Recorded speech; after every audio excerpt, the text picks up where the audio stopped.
The windshield wipers fought a losing battle against the torrential rain as Jake Morrison guided his 18-wheeler through the treacherous curves of Route 66. Lightning split the Oklahoma sky like God's own camera flash, illuminating the desolate highway for brief, terrifying moments before plunging everything back into darkness.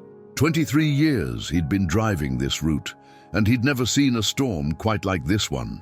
The weather radio crackled with warnings about flash floods and 70-mile-per-hour winds, but Jake had cargo to deliver in Amarillo by morning and bills to pay back in Tulsa.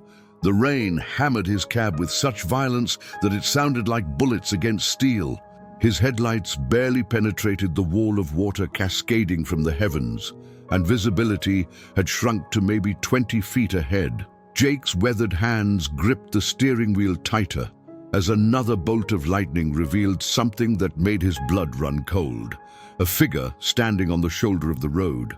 A young woman in a white dress, soaked to the bone, her arm extended with her thumb up. Her dark hair clung to her face like seaweed, and even from his cab, Jake could see she was shivering violently. What kind of fool would be hitchhiking in weather like this? His first instinct was to keep driving. Picking up hitchhikers violated company policy, and these days you never knew who you might be letting into your cab.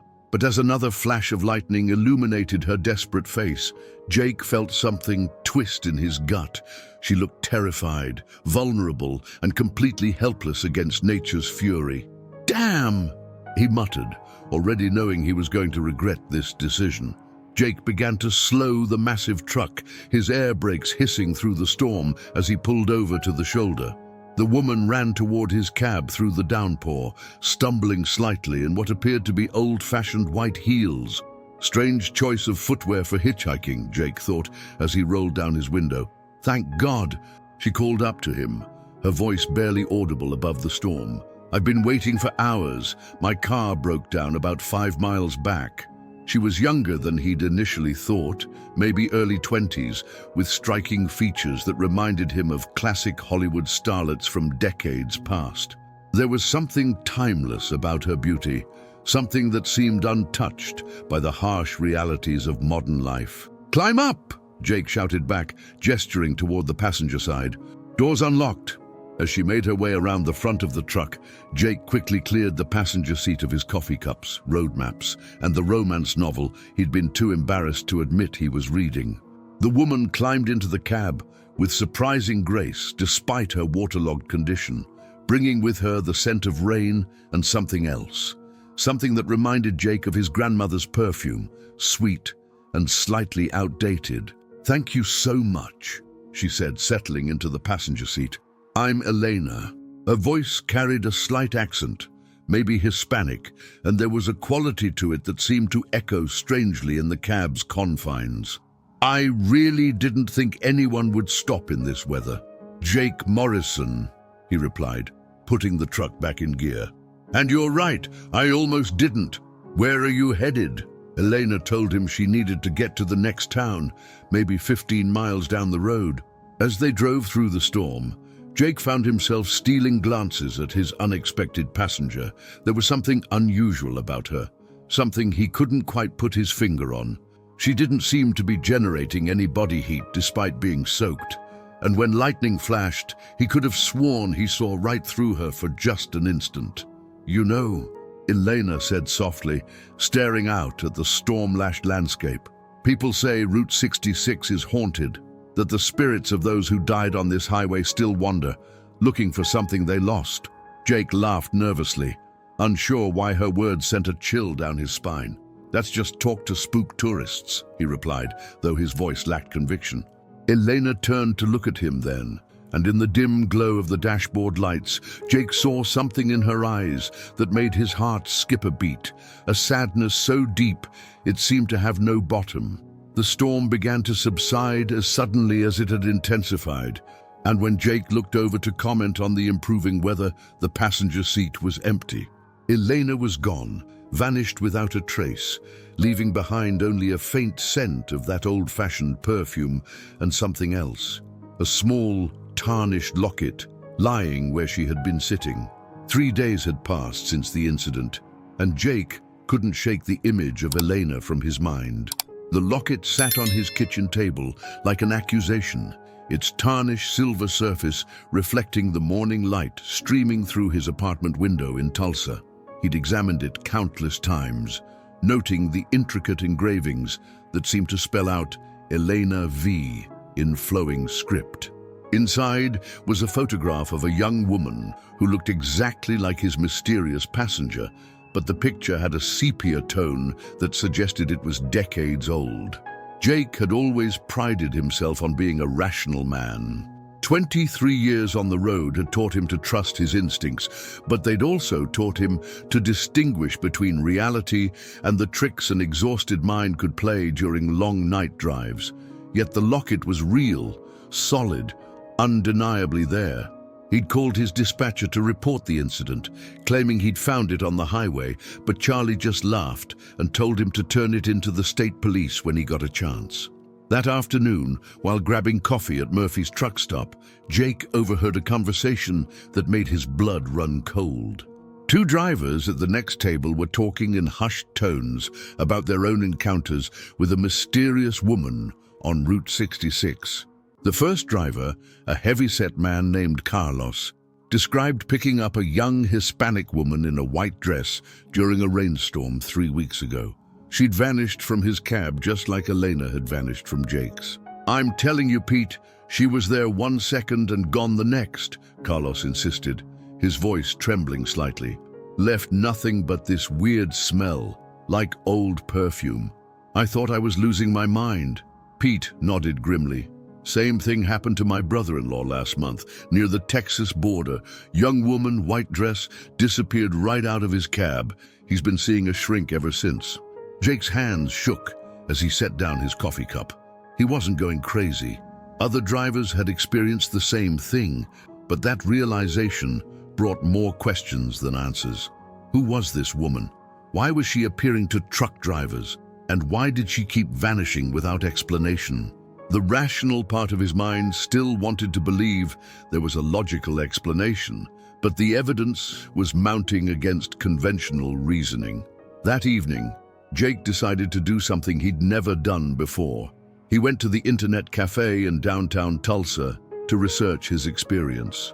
The young woman behind the counter looked at him like he was a dinosaur when he admitted he didn't own a computer, but she helped him navigate to various websites about paranormal experiences and Route 66 legends.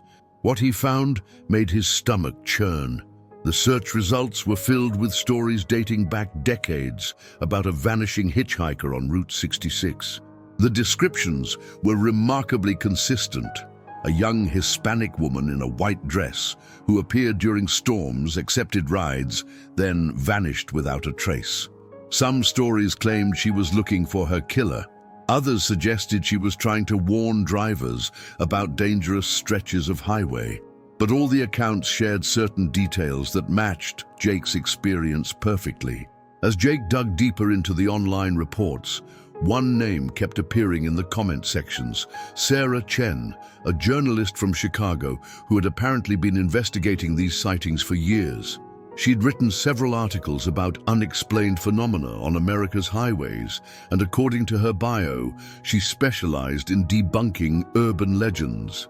But her most recent post suggested that the Route 66 hitchhiker might be more than just a legend. Jake found Sarah's contact information and, despite his natural reluctance to trust strangers, sent her an email describing his encounter. He attached photos of the locket and mentioned the details that seemed to match other reports. Within hours, he received a response that changed everything. Sarah wrote that she'd been documenting similar encounters for 3 years and had compelling evidence that something genuinely supernatural was occurring on Route 66. She asked if Jake would be willing to meet her in person to discuss his experience. For the first time since Elena had vanished from his cab, Jake felt like he might not be alone in this mystery. But as he stared at the locket one more time before going to bed, he couldn't shake the feeling that whatever was happening on Route 66 was far from over. Sarah Chen arrived in Tulsa on a Thursday morning, driving a beat-up Honda Civic packed with file folders, recording equipment, and what appeared to be enough coffee to fuel a small army. She was younger than Jake had expected, probably in her early 30s, with intelligent eyes behind wire-rimmed glasses, and the kind of focused energy that suggested she rarely slept. When they met at Murphy's truck stop, she immediately pulled out a thick manila folder and spread its contents across their booth table. "Jake, what you experienced isn't isolated." Sarah began without preamble, arranging photographs and newspaper clippings with practiced efficiency. "I've documented 47 similar encounters over the past 3 years, all along the same stretch of Route 66 between Oklahoma City and Amarillo." She pointed to a map marked with red X's. "The sightings cluster around this area, particularly during severe weather." Jake studied the photographs Sarah had collected, blurry images taken by truck drivers, security camera footage from gas stations, and even a few sketches made by witnesses. The woman in every image looked remarkably similar to Elena, though the quality varied. What struck Jake most was the consistency of the details: the white dress, the dark hair, the desperate expression. "Her name was Elena Vasquez," Sarah continued, pulling out a yellowed newspaper clipping dated October 15th, 1987. 22 years old, working her way through college. According to this article, she was found dead in a ditch beside Route 66, approximately 8 miles east of the Oklahoma-Texas border. The official cause of death was listed as injuries sustained in a hit-and-run accident. Jake's blood ran cold as he read the headline, "Young woman's death remains unsolved mystery."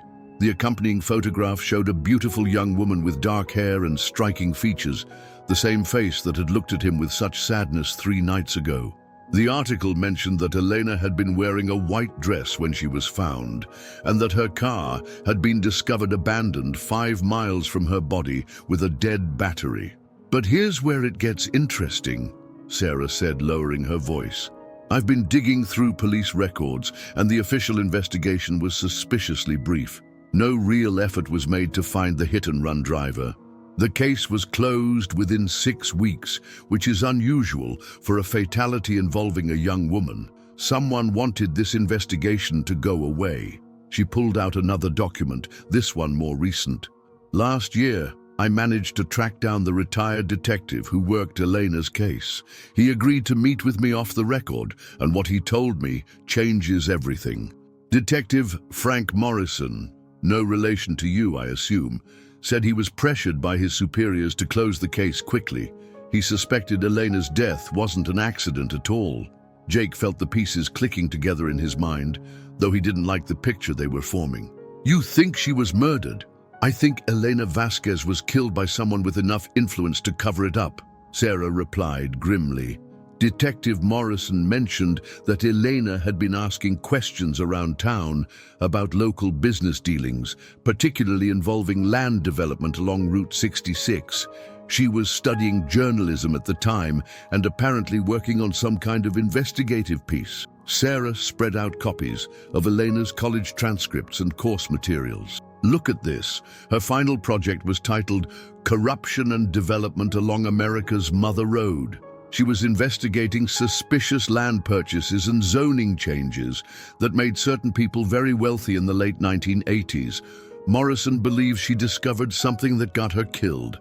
The implications hit Jake like a physical blow. Elena wasn't just a tragic accident victim. She was a young woman who had been silenced for trying to expose the truth. And now, somehow, she was still trying to tell her story from beyond the grave. "So what do we do with this information?" Jake asked. Though he suspected he already knew the answer, Sarah's expression was determined. "We finish what Elena started. We find out who killed her, and we make sure the truth finally comes to light." Their investigation led them to Tommy Whitehorse, a Kiowa elder who owned a small trading post near the Texas border. Sarah had found his name in Eleanor's college notes, listed as a source for her final project. When they arrived at his weathered establishment, Tommy was waiting for them, as if he'd known they were coming. "You're here about the girl in white," he said, before they could introduce themselves. His weathered face was deeply lined, and his dark eyes held a wisdom that seemed to span generations. Elena Vasquez. She came to me in 1987, asking about the old stories, the spiritual significance of this land. I told her then that some secrets are buried for good reason. Tommy led them inside his shop, past displays of turquoise jewelry and dream catchers, to a back room where he served them strong coffee and spoke in hushed tones about the land's history. This stretch of Route 66 cuts through sacred burial grounds, he explained. When the highway was built, they disturbed spirits that had been at rest for centuries. Elena understood that the land development she was investigating wasn't just about money, it was about desecrating holy ground. As Tommy spoke, Jake noticed a black SUV parked across the road, its occupants watching the trading post. He mentioned it to Sarah, who glanced out the window and immediately tensed. "That's the same vehicle I saw outside my hotel this morning," she whispered. Tommy's expression darkened when they told him about the surveillance. "You've stirred up something dangerous," he warned. "The man who killed Elena still has power in this area. He won't let you expose what happened without a fight." He handed Sarah a small leather pouch. "Sage and cedar," he explained. "Elena's spirit is angry, growing stronger. You'll need protection from both the living and the dead." That night, someone broke into Sarah's hotel room while she was having dinner with Jake. Nothing was stolen, but her research materials had been thoroughly searched, and a threatening note was left on her pillow. "Some stories should stay buried. Leave town or join Elena." Jake's truck was vandalized the same night. Tires slashed, windows broken, and a message spray-painted across his cab. "Mind your own business." When they reported the incidents to the local sheriff, Patricia Rodriguez seemed more interested in discouraging their investigation than finding the perpetrators. "You folks are stirring up trouble over something that happened decades ago," she said dismissively. "Maybe it's time to let sleeping dogs lie." But Sarah was undeterred. "Whoever is behind this just proved we're on the right track," she told Jake as they surveyed the damage to his truck. "People don't go to this much trouble to hide accidents or coincidences." That evening, as they sat in a diner planning their next move, Jake noticed Elena's reflection in the window behind Sarah. The ghostly figure was pointing urgently toward the sheriff's station, her mouth moving as if trying to speak. Jake blinked, and she was gone, but the message was clear. Sheriff Rodriguez wasn't just uninterested in helping them, she was actively working against them. Elena's appearances became more frequent and aggressive as Jake and Sarah closed in on the truth. What had started as brief glimpses in mirrors and windows evolved into full manifestations that left both investigators shaken. During their meeting with a retired county clerk, who remembered Elena's land development research, the temperature in the room dropped 20 degrees, and Elena materialized behind the man's desk, pointing accusingly at specific files while her mouth moved in silent screams. The supernatural activity wasn't limited to Elena's spirit. Other truck drivers began reporting terrifying encounters along the same stretch of Route 66. Phantom headlights would appear in their mirrors, following them for miles before vanishing.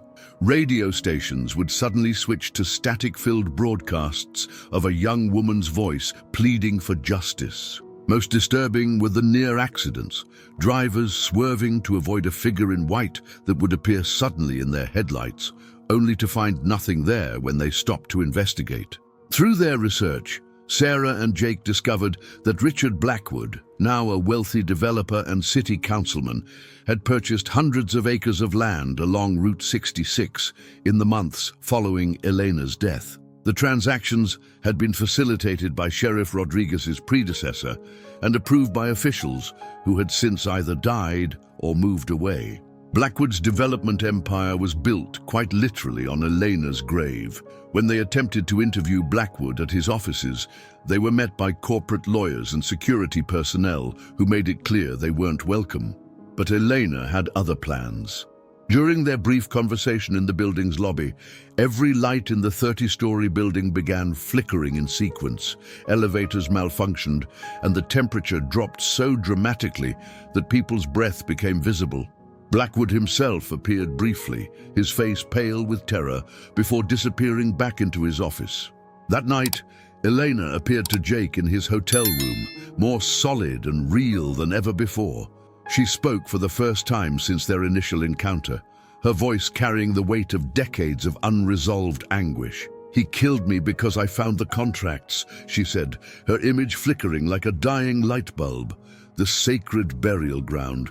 He knew what he was destroying. The money came from selling artifacts stolen from my people's graves.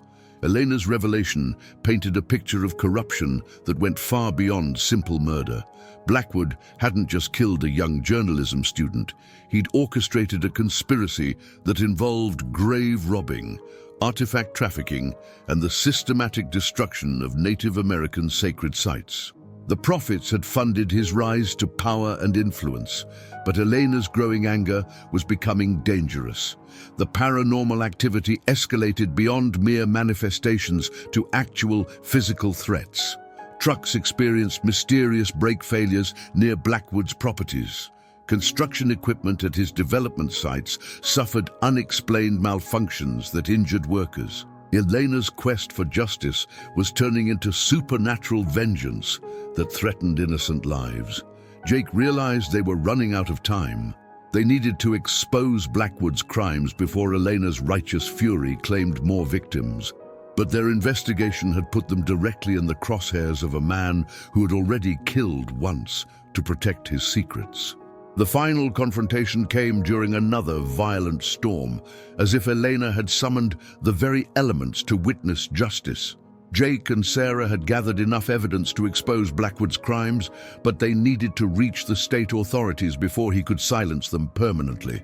As they drove toward Oklahoma City with boxes of documents and recorded testimonies, Blackwood's men pursued them in black SUVs, forcing them off Route 66, near the exact spot where Elena had died 37 years earlier.